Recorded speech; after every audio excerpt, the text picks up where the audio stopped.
मुर्दाबाद मुर्दाबाद पुलिस की गुंडागर्दी नहीं चलेगी, पुलिस की गुंडागर्दी नहीं चलेगी। राठौर जी, कल से आप किच्छा कोतवाली में धरने पे बैठे हैं, फायरिंग का कोई मामला सामने आया है आपकी के वार्ड से, तो क्या पूरा मामला है वो? देखिए, ये हमने पिछले 6 महीने से लगातार सीओ साहब को और यहाँ के कोतवाल साहब को, धीरेन्द्र कुमार जी को 6 महीने से प्रकरण हम बता रहे हैं।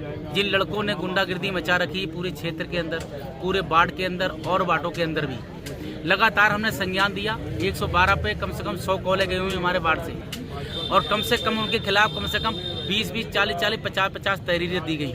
यही धीरेन्द्र कोतवाल साहब को दी गई है। उन लड़कों के खिलाफ ये घटना कर रहे हैं, ये करने वाले हैं। जनवरी से ही घटना चल रही, लगातार उनकी तांडव चल रहा है। तलवार मारना, घरों में तलवार मारना, कोई विरोध कर रहा है तो उसको मार देना, पीट देना, बुजुर्गों को, 60 साल की औरतों को मारा, लड़कियों को खींच ले जाना घर से। ये घटना हमने कोतवाल साहब को बताई, मगर कोतवाल साहब ने आज तक कोई भी निर्णय नहीं लिया। पुलिस कोई नहीं भेजी, पुलिस भेजे 2 लोग भेज दिए, छोड़ दिए। उनको आज तक गिरफ्तार नहीं किया गया। 6 महीने से गिरफ्तार नहीं किया। कोई बात नहीं, उसके बाद कल घटना जो होती है, वो कल जो घटना हुई, मैं कहना चाहूँगा कि जो कल घटना हुई है, वो घटना को लेकर मेरा भतीजा है, उसका मेडिकल है और एजेंसी है मेडिकल की, तो वो मेडिकल के सामने वहीं पे खड़े होते थे और वहीं गंदी गंदी माँ बहन की गालियाँ देते थे, तलवार लहराना और तमंचे लहराना। तो वो भतीजे ने कहा कि भाई यहाँ से अलग हटके आप तुम जाओ और दूसरी गाली गलौज यहाँ मत करा करो। उसका उन्हें बुरा लगा, उसका विरोध किया उन्होंने। विरोध करने के बाद तुरंत ही उनके बहनोई को, भतीजे के बहनोई को वहीं मार गिराया, सिर फाड़ दिया, उसका सिर फाड़ कर और फरार हो गए। उसको लेके आए, मेडिकल कराया। कोतवाली में कल 3 बजे तहरीर दी गई और वो लोग ये कह के गए, चेतावनी दे के गए कि रात को हम पूरन राठौर को मार देंगे।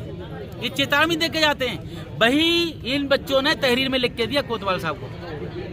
मैंने सीओ साहब को फोन भी किया इस संज्ञान में लेके, मगर उनके घर एक पुलिस शाम तक नहीं भेजी गई। और 9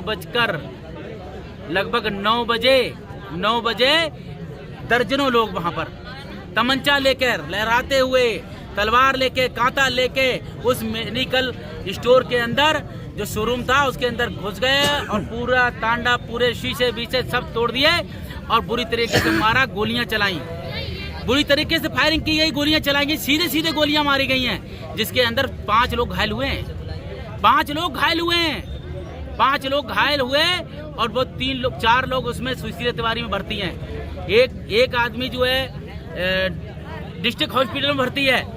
और उसके बाद भी पुलिस नहीं आई। 112 किया तब भी पुलिस नहीं पहुंची यहाँ की। तब जाके 250-300 लोग इकट्ठे होकर हम थाने पहुंचे। जब थाने में हम पहुंच गए, हम बैठ गए प्रशासन के खिलाफ, तो उसके बाद बातचीत होने लगी। मुकदमा इनने एक पिछला वाला दर्ज किया। तुरंत दर्ज करने के बाद सीओ साहब आए। सीओ साहब ने हमें समझाया, बातचीत करी। बातचीत करने के बाद मैं बैठा हूँ ऐसे करके धरने पे, आराम से सब लोग बैठे हुए थे। और सीओ साहब मुझे लेके गए, विनती कर रहा हूँ मैं आपसे, आप चलो मेरे साथ। मैं उठ के चल दिया।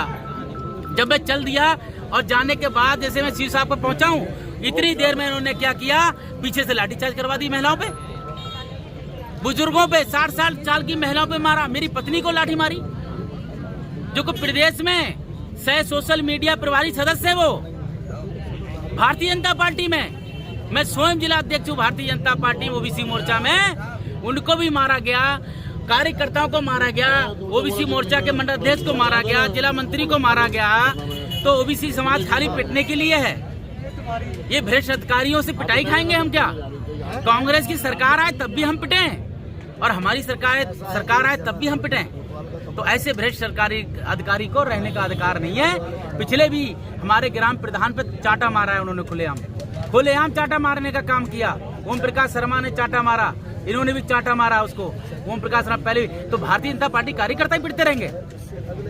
एक ही तो नेता राज करेंगे, उन्हीं के कहना चलेगा। रिमांड कंट्रोल बनेगा यहाँ पर क्या? ये वर्दी भारतीय जनता पार्टी, ये वर्दी भारत सरकार की वर्दी है। उसके बाद में इनका कहना यह है कि उसके 2-2.5 घंटे बाद में पुनः इन लोगों ने आकर के अपने साथियों के साथ आके घर में आके, राकेश के घर में आके जानलेवा हमला किया, गोली चलाई है, तोड़फोड़ करी है। तो जो पहली तहरीर दी थी उसमें अभियोग पंजीकृत विभिन्न धाराओं में हो गया है, और जो दूसरी तहरीर अभी जैसे ही आती है उसमें अभियोग दर्ज करके